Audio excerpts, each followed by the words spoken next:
Kevin Negandhi, please come forward to receive the honorary degree. Trustee Perkins, please come forward to assist with the awarding of the degree. Kevin Negandhi is the weekday morning anchor on ESPN's Sports Center. He is the first anchor of Indian American descent to be on a national sports network in American television history.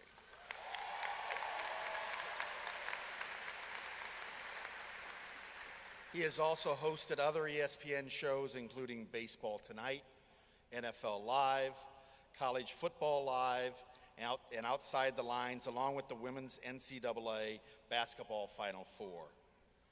A native of Phoenixville, Pennsylvania, Mr. Negandhi earned a bachelor's degree in 1997 from Temple's School of Media and Communication.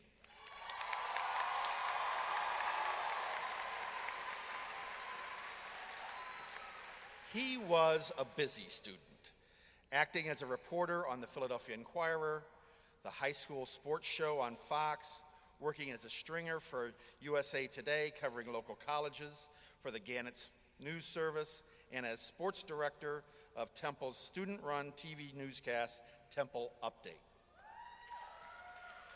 He served as sports editor of the Temple News for 2 years. Prior to ESPN, he was a sports anchor and reporter and later sports director for WWSB-TV in Sarasota, Florida, where he won 3 Associated Press awards. Kevin Negandhi, Temple is delighted to honor you here today.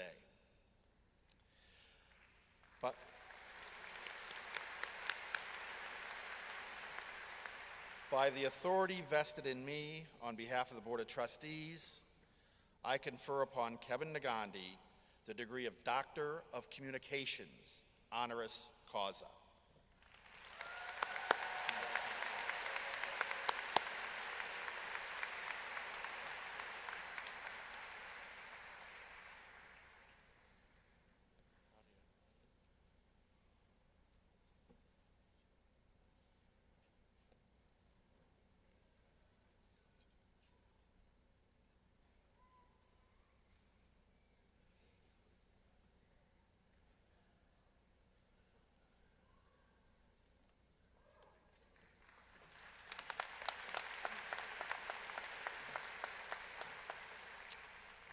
How are we doing?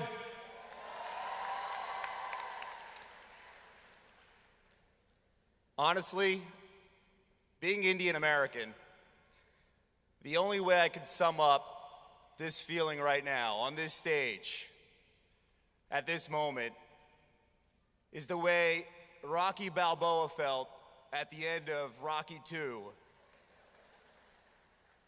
To be named a doctor and be Indian, do you understand the pressure? Mom, I did it!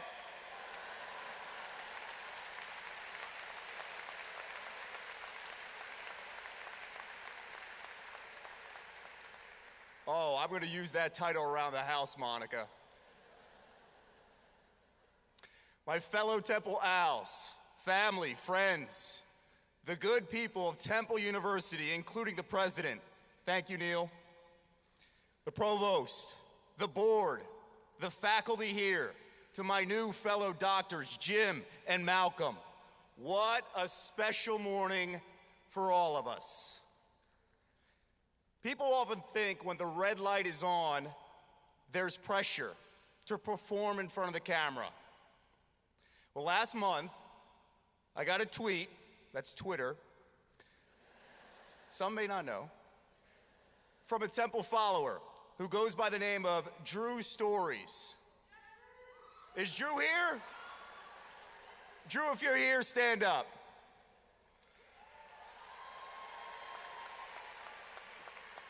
Well, Drew sent me a note saying he was looking forward to me speaking, adding that he may be the only art student who's heard of me. He then sent me a link as a heads up to what some of his fellow art students were saying, and here's one of them. This year's speaker is Temple alum Kevin Negandhi, who is apparently a really popular guy on ESPN Sports Center.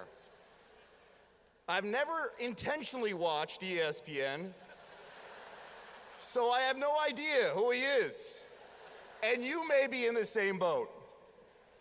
But if a member of your family is a sports nut, you may want to ask that person before you give up your tickets if you ordered them. I heard he's really good. My friends, that's pressure. Hello, Drew, art students, and sports nuts.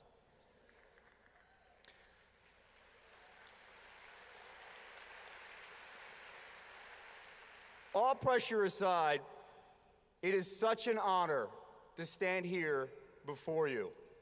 To quote a friend and a coworker, Jay Billis, I will follow the 5 B's of commencement speeches. Be brief, brother, be brief. Hard to follow up what Jim did and Malcolm when he used the words brief. And in that spirit, there's just a few things I want to share with you. First, before you move on, it's important to understand and appreciate where you come from.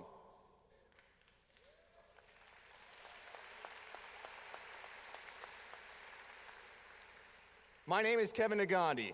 When I was here at Temple, a TV mentor suggested I change the Negandhi name to help potentially get a job quicker after graduation. I thought it was a good idea, but I was hesitant to approach my parents. They came from India to America and earned a name for us with their hard work. So by coincidence, days later, my mom asked me to sit down. She and my dad had something to say. She pulled out a list of last names they felt I might use if I considered changing my name to get a job on TV. I was stunned, shocked. Shocked how much my parents and my family supported me. By the way, my mom's favorite last name was O'Donnell. Yes, Kevin O'Donnell. My mom was so committed to seeing me realize my dream to become the first Indian American sports anchor on national TV, she was willing to see me do it as a brown Irishman.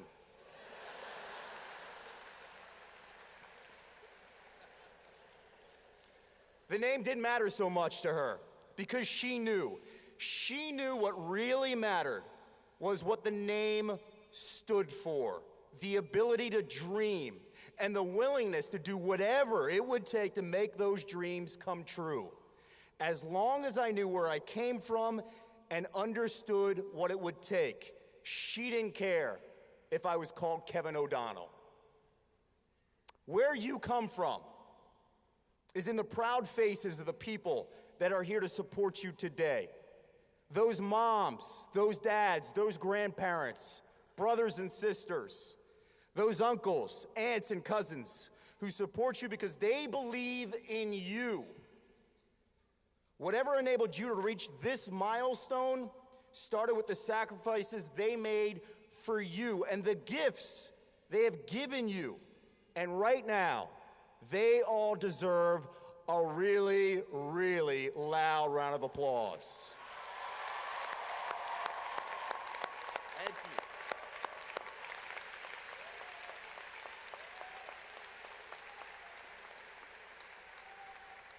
Class of 2015, you earned this moment. Live in this moment. Capture this moment. Take plenty of pictures, and I mean plenty of them, because you may never look better. I guarantee you this, you'll have more hair today than you will tomorrow. While you bask in this moment, understand there are questions waiting outside those doors on North Broad Street. What happens next? And then, what happens after that? And then what happens after that? The answer may come from Temple University's school motto, our school motto, perseverance conquers. Our university's history dates back to 1884. Russell Conwell started tutoring people in the area who could only attend school at night. Perseverance conquers. Those two words, they're part of our DNA.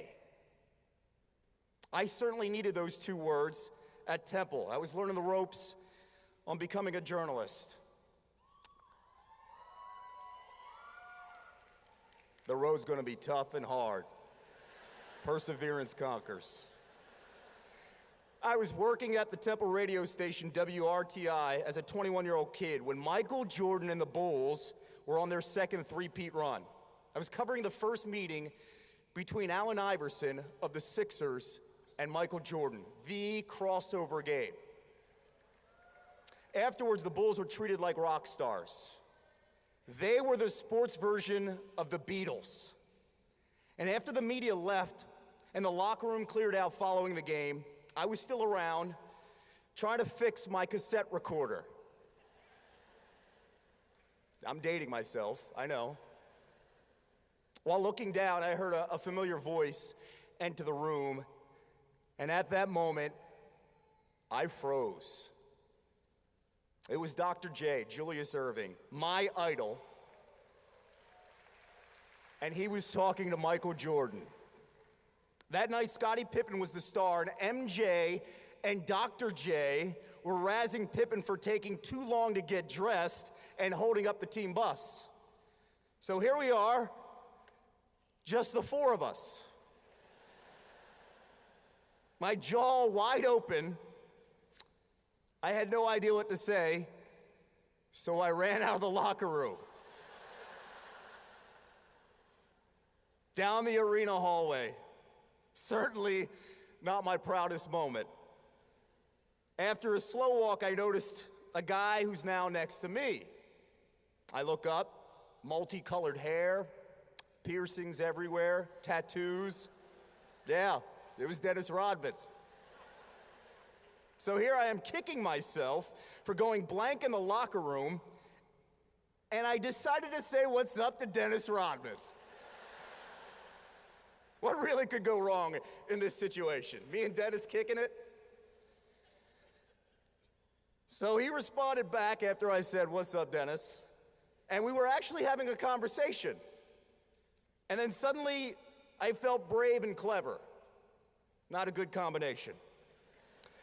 Now, this was the time where Rodman dominated the tabloids on what he wears, who he dates, stories coming out about his relationship with Madonna. So I asked him if he had seen any good movies lately. And Dennis goes, "What?" I said, "Well, what do you think of the movie Evita?" And at that time, Madonna was starring in Evita. Again, not a good moment to be clever. Dennis stopped in his tracks and he cussed me out. He later laughed at me, so at least he appreciated the joke, and then he continued to cuss me out. I thought my young journalism career was over at the age of 21. But guess what? Perseverance conquers.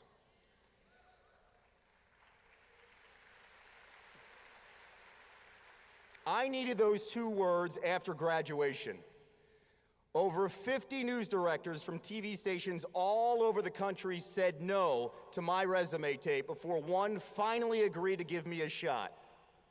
KTVO in Kirksville, Missouri, Market 199. The closest mall was over an hour away.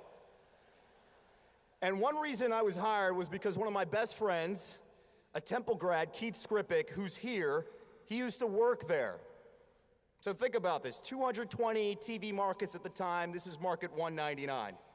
Philly was Market 4, and I made the jump for my first job. I was making $15,500, and I was feeling rich. Heartland people, they were great. Very kind, very sweet, very thoughtful, but they left their doors open at night. I just came from North Philly where I had the club on my Oldsmobile going to class. It was an adjustment. My first live shot there, a rodeo. So we had the steer, we had the clowns, we had the whole nine. I've never been to a rodeo. Why would I go to a rodeo? I've been on the campus here at Temple University in North Philly for 4 years. What do you want from me in this situation? They do this whole big introduction. The other sports guy tosses to me and says, "Here's our new KTVO sports reporter, Kevin Negandhi." At that moment, I wanted to say, "Jeremy, I'm surrounded by cowboys, and I'm certainly the only Indian."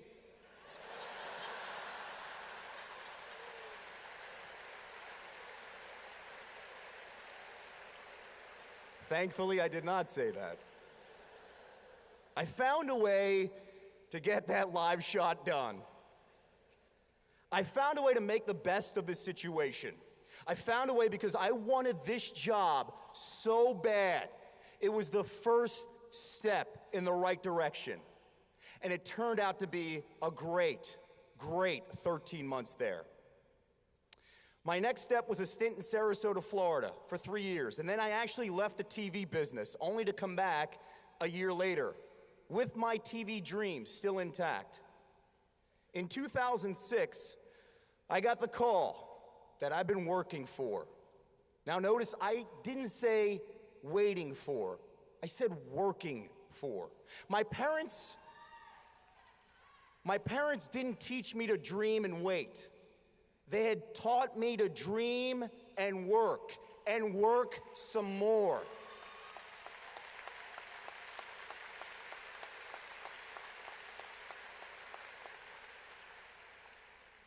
That call was about a tryout at ESPN.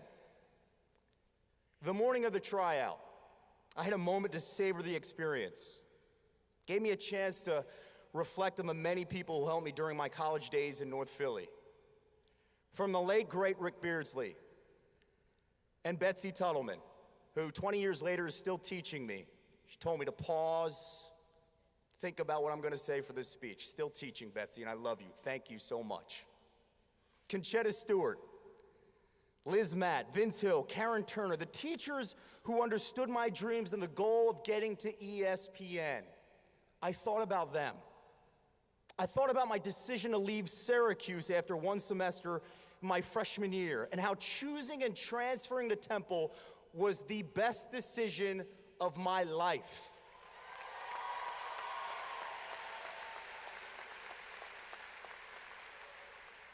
I arrived that early morning on the Bristol campus, 8 a.m., ready to go for my tryout.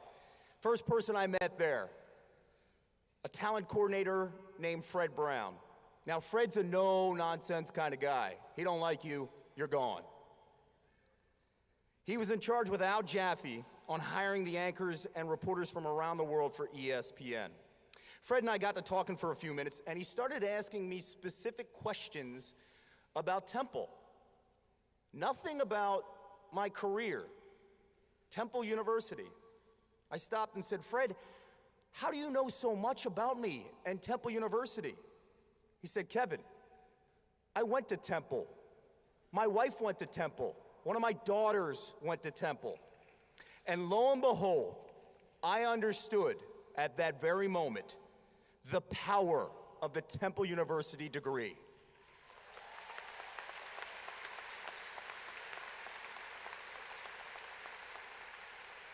When I was growing up, the mantra at this school still rings true. Temple Owls are everywhere. After waiting 3 long weeks, I got the call that I beat out 6 candidates. What I thought was my ultimate dream had finally come true. As a 14-year-old kid, I would fall asleep at night with SportsCenter on, and then I'd wake up and I'd rewatch the same shows every single morning. That dream of being an ESPN anchor was achieved, and guys, I certainly partied my tail off. I kept on partying. And then I realized being in the ESPN anchor pool was no guarantee I would ever be an anchor on SportsCenter.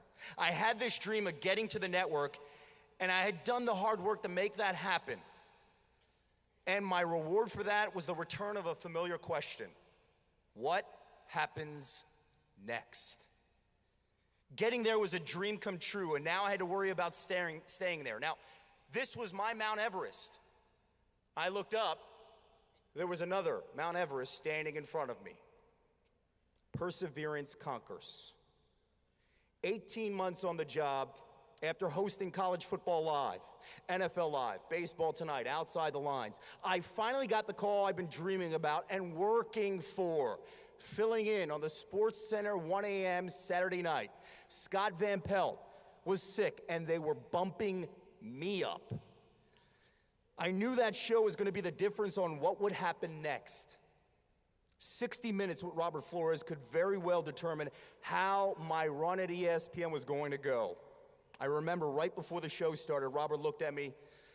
I'd worked with him on several shows on ESPN News, and he said, "Kev, let's just have fun." Sure. I couldn't feel my legs the first 10 minutes. Let's have some fun. Guys, I nailed it.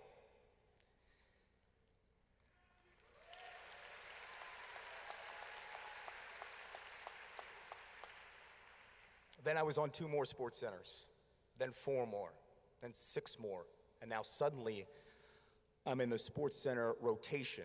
And then the question, what's next? How do I make my work pay off even more? I needed to build relationships. Understand, you can accomplish a lot more of your goals if you have some real personal interaction with people. Not on your phone, not email, not social media. Real, face-to-face conversations. Eye contact, people. Think about it, eye contact. Lift your head up and stop texting.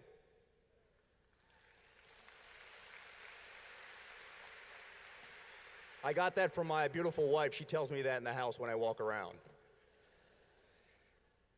After a couple years of anchoring Sports Center, I still was missing a connection here with some executives. A guy named Jerry Madelon, who works with the talent, would always tell me to butter the roll and be smart about it. Now, Jerry, he's here. He knows a thing or two about talent. He helped the late, great, and dear friend Stuart Scott get a shot at ESPN. That move would later change sports broadcasting.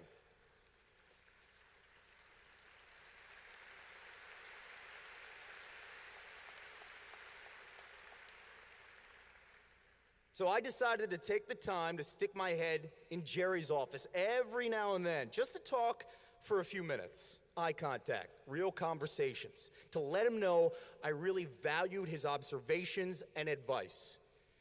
Jerry knew I had the talent, and I would outwork everyone, but he also knew I had to connect with people. One exec wasn't sure about putting me on the live morning Sports Center. He didn't trust me because you know why? I didn't have a personal relationship with this executive.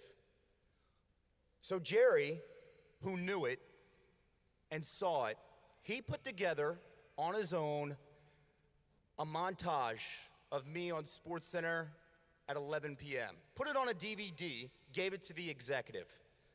Moments later, the exec called Jerry and said, "Yeah, I had no idea about Negandhi. Let's give Kevin a shot." 10 minutes into my first morning show on Sports Center, Jerry's phone rings and the exec says, "Get him on the morning schedule on the rotation right now." At the time, I had no idea Jerry did that for me, but we had a personal connection, guys, and he knew what I was missing. This month marks 4 years I've been anchoring the live morning weekday Sports Center. I'm playing hooky right now.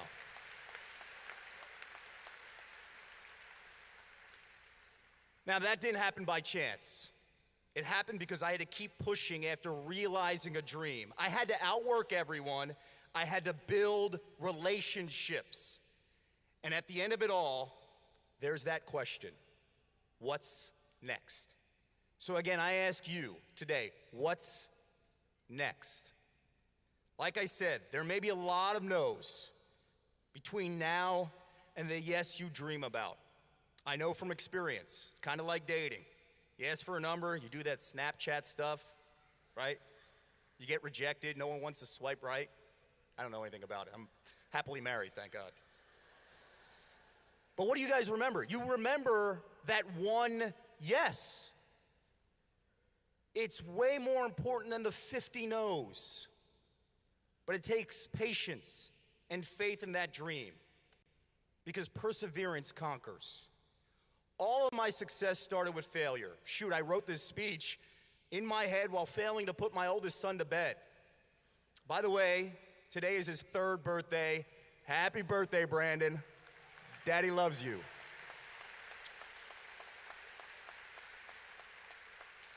Tomorrow's Spider-Man party will be epic. Your mom did all the hard work. In closing, I'm not shy. I love Temple. My love for this school runs deep. In 1987, my older brother, bless him, he was 18 at the time, I was 11, took me to my first basketball game in that hot box of a gym across the street called McGonigal Hall. It's not as sexy as it is right now. Number 8 Temple beat West Virginia that night, and I fell in love with John Chaney and Temple hoops. 7 years later, I met Coach Chaney as a young 19-year-old sports editor of the Temple News. I could barely sleep the night before. I had to beat the sun to practice because Coach likes practice before the crack of dawn. For over an hour, I watched practice, nervously waiting, wondering, what am I going to say to this future Hall of Famer?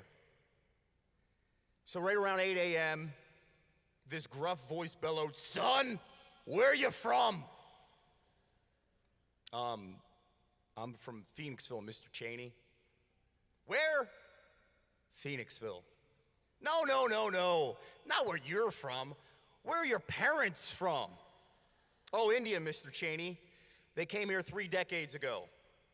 Coach paused, and he said, "Come with me." That morning, one of the great basketball coaches of all time took me into his office. Now, understand, I wanted to interview this man.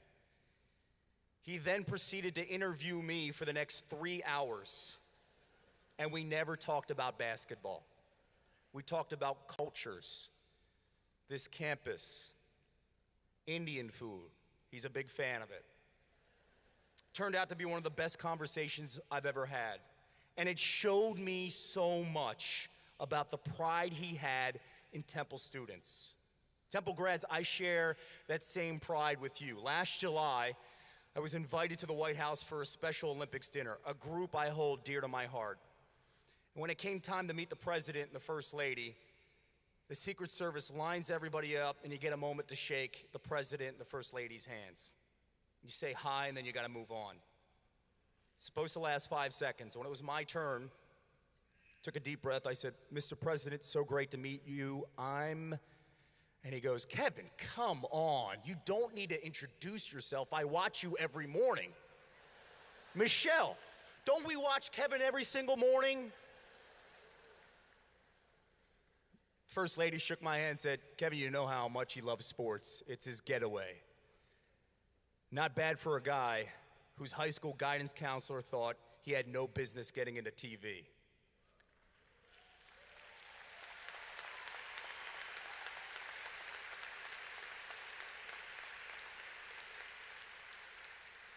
Later that night, I talked to President Obama again. I told him, "Anytime you want to come on SportsCenter, I got a spot for you, Mr. President." He said, "Spot?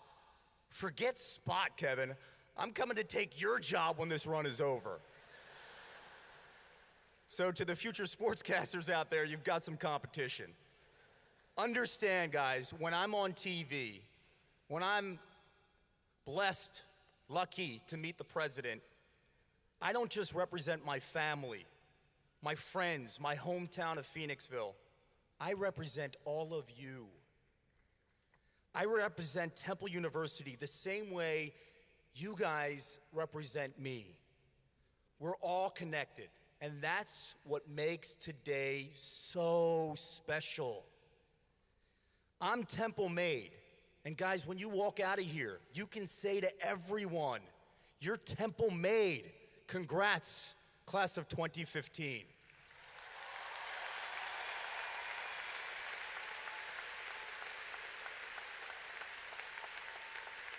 I got to do one more thing. One of the great traditions here at Temple is the I believe chant after one of the sports teams get a win. I'm going to tweak it a little bit today. We're going to start our own tradition, class of 2015. Instead of I believe that we have won, how about I believe that we are done? Do me a favor, everybody, stand up. Ray, I'm going to need your help here. We need to feel this one, all right? Cherry Crusade, help me out. Repeat after me. I believe. I believe that. I believe that we are done.